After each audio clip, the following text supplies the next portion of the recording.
اور سانحہ کربلا بہت بڑا سانحہ ہے، اس میں کوئی شک نہیں۔ حضرت حسین کے صبر اور مسابرت اور استقلال اور شجاعت یہ مثالی ہیں تاریخ کے اندر۔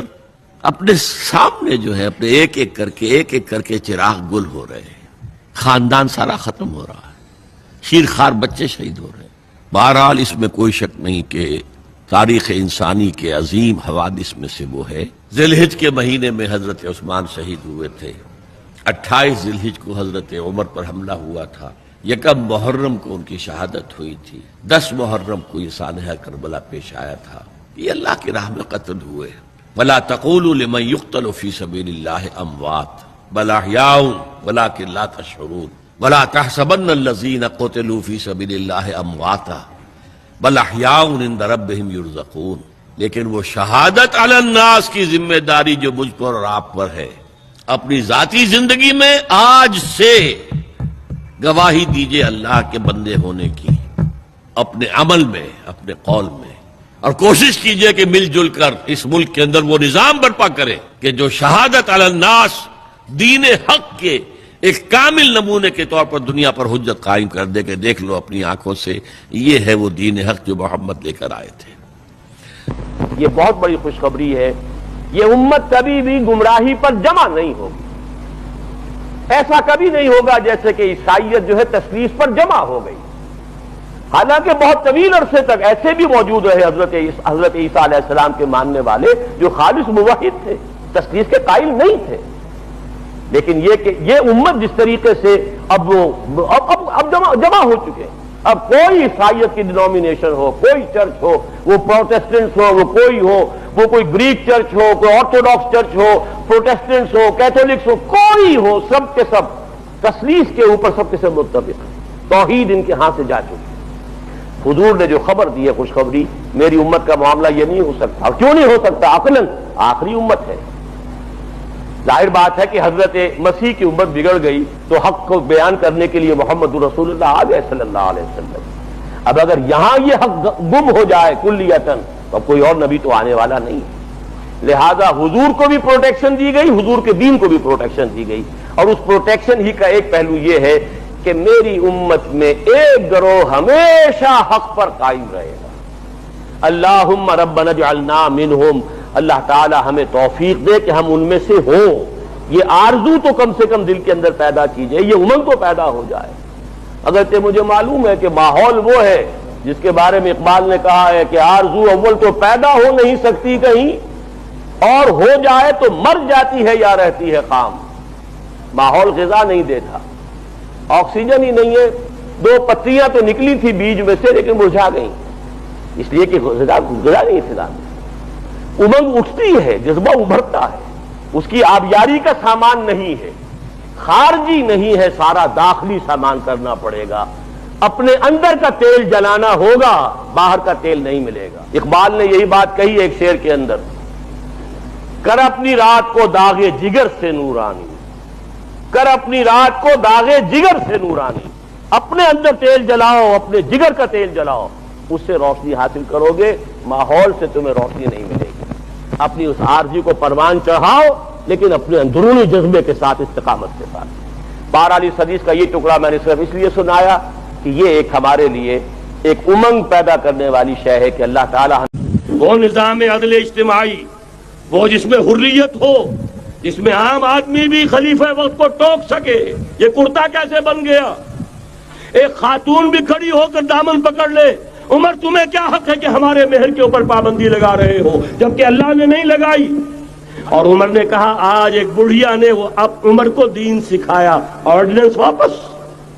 وہ حریت، وہ مساوات کہ جا رہا ہو خلیفہ وقت اور چارج لینے جا رہا ہے بیت المقدس کا، کوئی ذاتی علاج کے لیے نہیں جا رہا، سیر و سیاحت کے لیے نہیں جا رہا، اور حال کیا ہے 700 میل کا فاصلہ طے کرنا اور ایک اونٹنی، کوئی انٹوریج نہیں، کوئی خدم و حشم نہیں، کوئی جمبو جٹ بھرے ہوئے نہیں، کچھ نہیں، ایک اونٹنی ایک خادم۔ اس ایک اونٹنی پر چونکہ راستے کا راشن بھی ہے لہذا 2 آدمی نہیں بیٹھ سکتے، ایک بیٹھ سکتا ہے۔ ایک منزل خلیفہ وقت بیٹھا ہوا ہے اوپر اور خادم نکیل پکڑ کر چل رہا ہے، اگلی منزل خادم اوپر بیٹھا ہے اور خلیفہ وقت عمر بن الخطاب رضی اللہ تعالی عنہ، اور وہ آگے آگے نکیل پکڑ کر چل رہے ہیں۔ یہ نظام چاہیے آج نوع انسانی کو۔ اس کے انتظار میں، اس کی تلاش میں نوع انسانی نے کتنے تجربے کر لیے۔ لونڈیوں کے ساتھ جنسی تعلقات کی اجازت کیوں دی گئی جبکہ اسلام خود سیکس ڈسپلن کا پرچار کرتا ہے، اور لونڈیوں کی خرید و فروخت کیا ہیومن رائٹس کی وائلیشن نہیں ہے؟ یہ مسئلہ ذرا ٹیڑھا ہے۔ ایک تو یہ کہ لونڈیوں کے تصور کو صاف کر لیجئے کہ اسلام میں صرف وہ لونڈی جائز ہے جو خالص اسلامی جہاد کے نتیجے میں پرزنرز آف وار کی حیثیت سے آپ کے پاس آئے۔ یہ نہیں ہے کہ کسی آزاد لڑکی کو، عورت کو پکڑا اور اسے زبردستی جو ہے وہ کہیں بیچ دیا اور وہ غلام ہو گئی، یا جیسے کہ امریکنوں نے کیا تھا کہ ہزاروں ویسٹ افریقن کنٹریز سے یہ حبشیوں کو پکڑا اور ان کو لے جا کے وہاں پر جو ہے منڈیوں میں بیچ دیا۔ یہ نہیں، یہ جائز، حرام، بالکل حرام۔ البتہ ایسی اگر شکل ہے کہ جنگ ہو رہی ہے آپ کے اور کفار کے مابین، اب اس میں جو پی او ڈبلیوز آ گئے ہیں، دو راستے ہیں، یا تو کنسنٹریشن کیمپس میں رکھیں گے انہیں، وہ آپ کی معیشت پر بہت بڑا بوجھ ہو جائے گا، اور پھر ان کی زندگی بھی اب نارمل ہوگی۔ وہاں نہ مرد کے لیے کوئی امکان ہے کہ کوئی اس کی جو ہے طبیعت کے اور جنسی تقاضے پورے ہو سکے، نہ عورت کے لیے امکان ہے۔ اس کے لیے اسلام نے تجویز کیا کہ انہیں معاشرے میں تقسیم کر دیا جائے، ڈسپرس کر دیا جائے۔ معاشرے میں جائیں گے، وہ کسی کا غلام بن گیا ہے، کسی کی لونڈی بن گئی ہے۔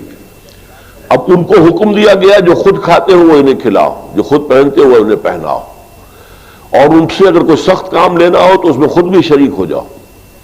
انہیں یہ احساس نہ ہو کہ چونکہ ہم غلام ہیں تو ساری سختی ہم پر ہی ہے۔ اور ان کے لیے بھی پھر یہ کہ نیکی کے کاموں کے اندر یہ ہے کہ ان کو آزاد کر دینا، یہ بڑی نیکی کا کام ہے۔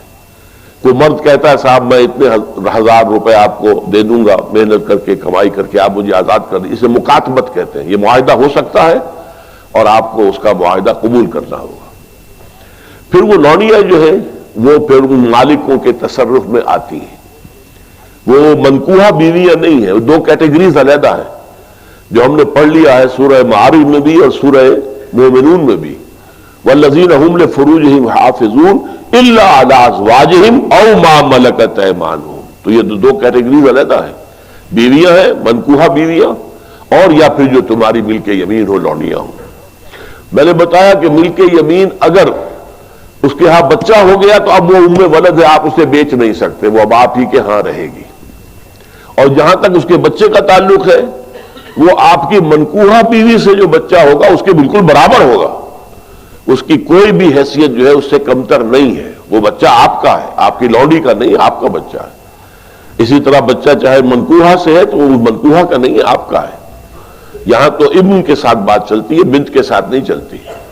کس کا باپ کے حوالے سے بات چلتی ہے بات۔ تو اس اعتبار سے حل کیا گیا اس مسئلے کو ایک خاص انداز میں، اور اس انسٹیٹیوشن کو ختم نہیں کیا گیا۔ قرآن مجید میں جیسے تدریجاً شراب حرام کر دی گئی، تدریجاً سود حرام کیا گیا، اسے بھی حرام کیا جا سکتا تھا بالآخر، لیکن نہیں کیا گیا۔ اس کی وجہ کیا ہے؟ میرے خیال میں یہ ہے کہ اس دنیا کے آخری دور میں جس کا اب آغاز ہو رہا ہے، خالص اسلامی جہاد بھی ہوگا، کفار کے ساتھ جنگیں ہوں گی، مقابلے ہوں گے، اور اس میں پرزنرز آف وار کے لیے یہ راستہ جو ہے کھلا رکھا گیا ہے تاکہ اس وقت جو ہے سچویشن صحیح تو طریقے پر اس کو حل کیا جا سکے۔ ھذا ما عندی والعلم عند اللہ۔ یہ بھی ہو سکتا ہے کہ کسی کی لونڈی، یا آپ ہی کی ایک لونڈی بھی ہے اور ایک غلام بھی، آپ ان دونوں کے اندر شادی کرا دیتے ہیں، اب وہ میاں بیوی ہو گئے، اور یہ کہ اب آپ پر حرام ہے وہ بیوی، وہ جو لونڈی ہے، آپ اس کے ساتھ کوئی جنسی تعلق نہیں رکھ سکتے۔ آپ نے اجازت دے دی تو گویا کہ اپنے حق سے آپ دستبردار ہو گئے، آپ نے غلام کے نکاح میں اسے دے دیا۔ اس میں البتہ یہ ہے کہ پھر ان کی اولاد جو ہوگی وہ غلام ہی ہوگی، باپ بھی غلام ہے، ماں بھی غلام ہے، تو ان کی اولاد غلام ہوگی۔ یہ انہی کی اولادیں ہیں کہ جو ہمارے معاشرے کے اندر آپ کو معلوم ہونا چاہیے کتنی بلندی تک پہنچی ہے۔ خاندان غلاماں جو ہندوستان میں اسلام کی پہلی حکومت قائم ہوئی ہے، کون تھے؟ قطب الدین ایبک غلام تھا، شمس الدین التتمش غلام تھا، غیاث الدین بلبن بہت زبردست حکمران تھا، روم و داغ والا غلام تھا. یہ غلام خاندان تھا. خاندان غلامہ کے نام سے آپ نے ان کی تاریخ پڑھی ہے. اور اس وقت مصر میں بھی ممالک کی حکومت تھی. مملوک کہتے ہیں غلام کو، ملکیت ہوتا ہے وہ اپنے آقا کی. تو ممالک کی حکومت تھی بہت بڑی. تو ان کو، اور پھر ہمارے یہاں بڑے بڑے ائمہ ہیں غلام، کہ جن سے جو بڑے خلفاء ہوتے تھے ان کے بچے بھی ان سے تعلیم حاصل کرتے تھے، تو ان کی جوتیاں سیدھی کرتے تھے، آپس میں لڑتے تھے. یہ مامون الرشید اور امین الرشید دو جو بیٹے تھے ہارون کے، وہ آپس میں لڑتے تھے کہ اپنے استاد کی جوتی میں سیدھی کروں گا، وہ کہہ رہا میں سیدھی کروں گا، حالانکہ وہ غلام ہوتا تھا. تو یہ اسلام نے سٹیٹس دیا ہے انہیں، اور بہت ہی خوبصورت انداز میں اپنے معاشرے میں ابزارو کر دیا ہے. جو فیصلہ حضرت عمر کر گئے تھے، جو کمٹمنٹ رضی اللہ تعالی عنہ ان کی ہے، میں اس سے سرے منہ انحراف نہیں کر سکتا. اصل میں اسی کی تو صدا ہے جو فری میسنری کے ذریعے سے خلافت کا خاتمہ کرایا گیا، کہ یہی سب سے بڑی رکاوٹ ہے. اگر خلافت ختم نہ ہوتی اور اگر کہیں جہاد کا اعلان خلیفہ عثمانی کی طرف سے ہو گیا ہوتا، تو یہ کہی تھی بات جب حضرت شیخ الہند رحمۃ اللہ علیہ جب یہ اسیری میں تھے مالٹا میں، تو وہاں کا انگریز کمانڈنٹ، اس نے چونکہ وہ کچھ مرید ہو گیا تھا یا کم سے کم عقیدت مند ہو گیا تھا، ایک روز حضرت شیخ الہند نے ان سے سوال کیا اس شخص سے کہ آپ لوگ ہماری خلافت کے پیچھے کیوں پڑے ہوئے؟ یہ تو بیمار، تم خود کہتے ہو یورپ کا مرد بیمار ترکی، آپ کو کیا ڈر ہے اس سے؟ آپ کیوں اس بیچاری خلافت کے در پہ ہیں؟ اس شخص نے جواب دیا تھا، مولانا اتنے بھول پن کے ساتھ بات نہ کیجئے، ہم بھی جانتے ہیں آپ بھی جانتے ہیں، اگر کہیں خلافت عثمانیہ کی طرف سے جہاد کا اعلان ہو گیا تو پورے عالم اسلام سے لاکھوں مسلمان اپنے سروں سے کفن باندھ کر نکل آئیں گے. آج اس گئے گزرے دور میں بھی اس کمزور اور یوں سمجھیے کہ نام نہاد خلافت کے اندر اتنی جان ہے، اتنی طاقت ہے، لہذا اس کو ختم کیا گیا. اور ختم کرایا گیا کن کے ذریعے سے؟ وہ جو مسلمان کہلاتے ہیں تھے فری میسن، مصطفیٰ کمال پاشا فری میسن، اور اس کے ذریعے سے انہوں نے سارے کام جو کروائے وہ در حقیقت اپنے سازشوں کے ذریعے سے اور مسلمانوں کو استعمال کر کے کروائے. بہرحال بات لمبی ہو رہی ہے. پہلی بات تو یہ ہے کہ وہی نقشہ اس وقت کا آج بھی ہے جہاں تک یہودیوں کا تعلق ہے، لیکن فرق یہ واقع ہو گیا کہ اس وقت عیسائی یہودیوں کے تابع نہیں تھے، بلکہ عیسائیوں اور یہودیوں کے مابین دشمنی تھی. آج یہودی عیسائیوں پر مسلط ہو چکا ہے. فرنگ کی رگے جاں پنجے یہود میں ہے، اور آج کے فرنگ کا لیڈر امریکہ ہے. امریکہ کا صدر یوں سمجھیے کہ وہ ان یہودیوں کا غلام ہے. مجال نہیں کہ ان کی مرضی سے ادھر سے ادھر ہو جائے، اور اگر کوئی غلطی سے ادھر سے ادھر ہو جائے تو اس کا پتہ چاک ہو جائے گا. آپ دیکھیے کیا حشر ہوا ہے بش کا، حالانکہ بہت بڑا ہیرو بن کر نکلا تھا گلف وار سے، لیکن ذرا سا ایک بیان دے دیا تھا کہ جو اسرائیل کو پسند نہیں آیا، تو جو الیکشن میں چاروں شانے چت ہوا ہے اس کا جو حشر ہوا ہے وہ دیکھ لیجیے. تو پہلی بات تو یہ سمجھ لیجیے کہ آج بھی یہودی یہ نیو ورلڈ آرڈر ہے، نیو ورلڈ آرڈر، اور اس میں عیسائی دنیا اس کی اعلی کار ہے. دونوں مقامات پر متصل قبل یہود کا تذکرہ ہے. سورہ صف میں بھی وقت کی کمی کی وجہ سے تفصیل میں نہیں جانا چاہتا. حضرت موسیٰ کا ذکر آیا، وَإِذْ قَالَ مُوسَىٰ لِقَوْمِهِ يَا قَوْمِ لِمَ تُؤْذُونَنِي وَقَدْ تَعْلَمُونَ أَنِّي رَسُولُ اللَّهِ إِلَيْكُمْ. پھر حضرت عیسیٰ کا ذکر آیا، وَإِذْ قَالَ عِيسَى ابْنُ مَرْيَمَ يَا بَنِي إِسْرَائِيلَ إِنِّي رَسُولُ اللَّهِ إِلَيْكُمْ مُصَدِّقًا لِمَا بَيْنَ يَدَيَّ مِنَ التَّوْرَاةِ وَمُبَشِّرًا بِرَسُولٍ يَأْتِي مِن بَعْدِي اسْمُهُ أَحْمَدُ. یہ سارا تذکرہ یہود کا ہے. اس کے بعد فرمایا یریدون لیطفئوا نور اللہ بافواہہم، یہ یہودی چاہتے ہیں کہ اللہ کے نور کو اپنی منہ کی پھونکوں سے بجھا دیں. اس میں ایک طنز بھی ہے. اللہ کے نور کو قریش مکہ بھی بجھانا چاہتے تھے، لیکن وہ عمل کے ذریعے بجھانا چاہتے تھے. وہاں ابو جہل نے بھی اپنی جان دی ہے، گردن کٹوائی ہے. جہاں 13 صحابہ شہید ہوئے وہاں 70 بتوں کے ماننے والوں نے بھی اپنی جانوں کی قربانی دی ہے. لیکن یہودی سازش کے ذریعے سے دوسروں کو بھڑکا کر، صرف ریشہ دوانی کے ذریعے سے اپنے آپ کو بچا کر اس نور کو بجھانا چاہتے تھے. اس لیے یہاں تنزیہ انداز ہے، یریدون لیطفئوا نور اللہ بافواہہم، یہ اپنے منہ کی پھونکوں سے بجھانا چاہتے ہیں۔ اسی کی بہترین ترجمانی کی ہے مولانا ظفر علی خان نے کہ نور خدا ہے کفر کی حرکت پہ خندہ زن، پھونکوں سے یہ چراغ بجھایا نہ جائے گا۔ یہود کی بھی مخالفت تھی، مشرکین کی بھی مخالفت تھی، لیکن ان کا انداز تھا سازشوں کے ذریعے سے اسلام کی مخالفت۔ اب تفصیل میں جانے کا موقع نہیں ہے، پوری سیرت النبی کا ایک اجمالی سخت جائزہ لے لیجئے، کیسے کیسی سازشیں کی ہیں۔ منافقت کا پورا پودا بھی انہی کا لگایا ہوا، انہی کے زیر اثر۔ انہی میں سے ایک ابو عامر راہب بھی تھا کہ جس نے جو ہے اتنا بڑا لبادہ اوڑھا، بہت ہی بڑے تقدیس کا لبادہ اوڑھا۔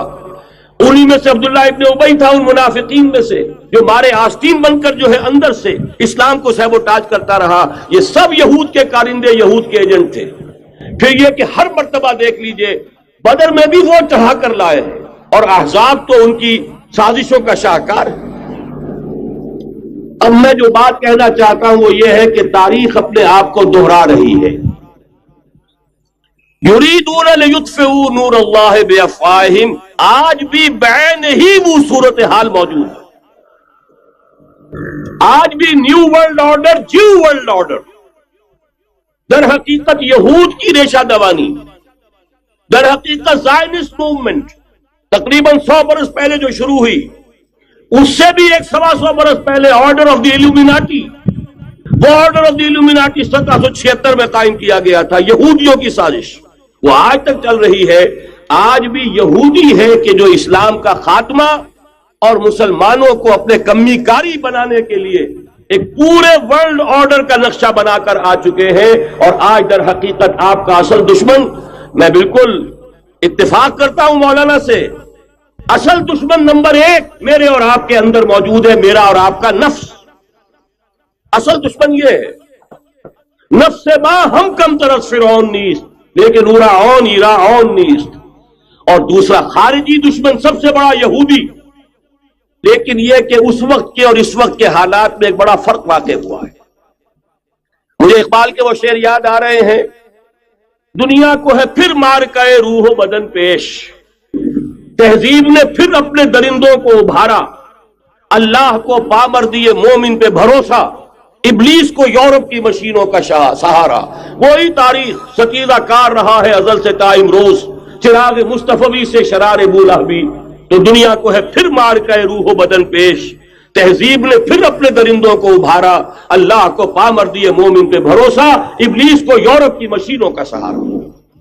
جس وقت یہودی حضور صلی اللہ علیہ وسلم اور صحابہ کرام کی مخالفت کر رہے تھے، ان کے اور عیسائیوں کے درمیان دشمنی تھی۔ وقالت اليہود لیست النصارى علی شیء وقالت النصارى لیست اليہود علی شیء، ان میں آپس میں سانپ اور نیولے کا بیر تھا اس وقت، جبکہ نبی اکرم صلی اللہ علیہ وسلم کے ساتھ یہود کی یہ کشاکش جاری تھی۔ یہی وجہ ہے کہ آپ کو معلوم ہے کہ قرآن مجید کہتا ہے کہ بدترین دشمن تمام انسانوں میں اہل ایمان کے وہ یہود ہیں، اور قریب ترین اگر کسی کو پاؤ گے دوستی میں مسلمانوں کے تو وہ نصارہ۔ سورہ مائدہ کی آیت ہے، وَلَتَجِدَنَّ أَشَدَّ النَّاسِ عَدَاوَةً لِلَّذِينَ آمَنُوا الْيَهُودَ وَلَتَجِدَنَّ أَقْرَبَهُمْ لِلَّذِينَ آمَنُوا مَوَدَّةً لِلَّذِينَ آمَنُوا الَّذِينَ قَالُوا إِنَّا نَصَارَى۔ اس وقت صورتحال یہ تھی۔ آج زمین و آسمان کا فرق واقع ہو چکا ہے، آج یہودی عیسائی پر مسلط ہو چکا ہے، یہودیوں نے پورا عالم عیسائیت فتح کر لیا، آج پورا عالم عیسائیت یہودیت کا اعلی کار بن چکا ہے۔ چنانچہ پہلے تو ایک ہی بات تھی، یہ تو تقریباً 300-400 سال قبل ہو چکا کہ west white Anglo Saxon Protestants یہ تو اعلی کار بن گئے تھے آج سے صدیوں پہلے، انہی کے ذریعے سے یورپ کے اندر انہوں نے سود کی اجازت حاصل کی، انہی کے ذریعے سے یہ ساری فحاشی اور یہ ساری اریانی کا جو بازار گرم کیا، یہ در حقیقت آزاد خیالی، لبرلزم، حریت فکر، حریت عمل، میں آزاد ہوں، میں ننگا جانا چاہتا ہوں بازار میں، آپ کون ہوتے روکنے والے؟ آپ اپنی آنکھیں بند کر لیں. ہم آزاد ہیں، ہم دو مرد ہیں، شادی کرنا چاہتے ہیں، شوہر اور بیوی کی حیثیت سے رہنا چاہتے ہیں، آپ کون اعتراض کرنے والے؟ یہ سارا یہود کی سازش. اور آپ کو معلوم ہونا چاہیے جب تک پوپ کا کنٹرول تھا یورپ پر، یعنی ابھی کیتھولک جو عیسائیت ہے وہ غالب تھی، اس وقت تک پورے یورپ میں سود حرام تھا، کہیں انٹرسٹ کا کاروبار نہیں ہو سکتا تھا. یہ پروٹیسٹنٹس کے ذریعے سے اس کی اجازت حاصل کی. نتیجہ یہ نکلا، علامہ اقبال شاعر مشرق اس صدی کے آغاز میں گیا تھا یورپ، اور وہاں جا کر اس نے دیکھ لیا تھا فرنگ کی رگے جہاں پنجے یہود میں ہے. معاشی اعتبار سے یہودیوں نے پورے یورپ کے اوپر اپنا تسلط قائم کر لیا تھا. اور یہ یہودی کون تھے؟ روتھشائلڈز، گولڈ سمتھس. یہ گولڈ سمتھ جس نے شکار کیا ہے تازہ عمران خان، ایک ابھرتی ہوئی شے تھا، امیدیں وابستہ ہو رہی تھی، پہلے ہی سے ایک ہیرو کی شکل میں تھا. وہ اسلام کی بات کرنے چلا تھا، وہ اپنے کلچر کی بات کرنے چلا تھا. گولڈ سمتھ 5 کروڑ پاؤنڈ تو پہلی سلامی ملنے والی ہے. یہ قیمت کس سے کی دی جا رہی ہے؟ غور کیجئے. اگر وہ سارا سازشی کردار جو یہود کا ہے وہ سامنے ہو تو ہر شے آپ کے سامنے بالکل ٹرانسپیرنٹ نظر آئے گی. آپ دیکھ سکتے ہیں کہ اصل میں ہو کیا رہا ہے. بہرحال مجھے جو دوسری بات کہنی تھی وہ یہ کہ یریدون لیطفئوا نور اللہ بافواہہم، اس وقت بھی یہودی تھا، آج بھی یہودی ہے. لیکن فرق یہ واقع ہوا ہے کہ اس وقت یہودی کے کنٹرول میں عیسائی نہیں تھے، بلکہ 1200 برس تک یہودیوں کے اوپر ظلم و ستم بلکہ ہوتا رہا عیسائیوں کے ہاتھوں.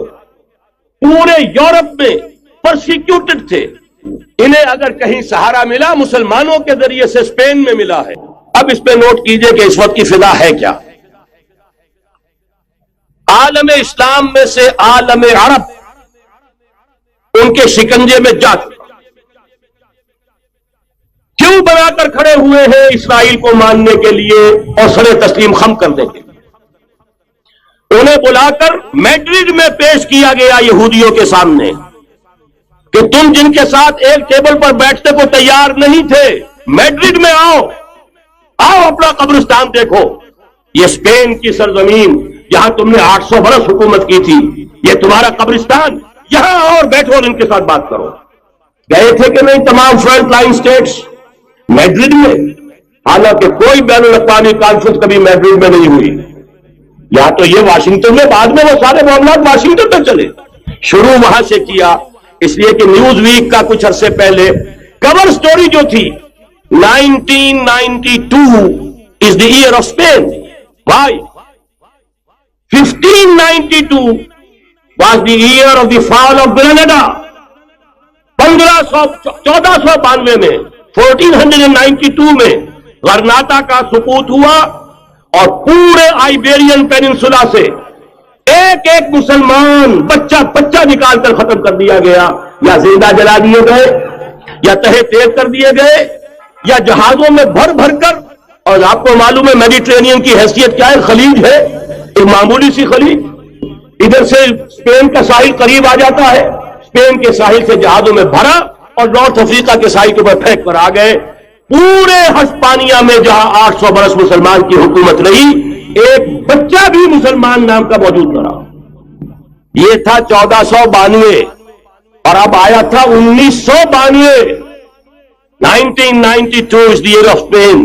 اسی لیے ورلڈ اولمپکس رکھے گئے، وہاں دلہن کی طرح سجایا گیا ہسپانیہ کو اور بلایا گیا، طلب کیا گیا، سمن کیا گیا تمام دول عرب کو، آؤ یہاں بیٹھو اور یہاں بیٹھ کر اپنے ان یہودی دشمنوں کے ساتھ مصالحت کی بات شروع کرو.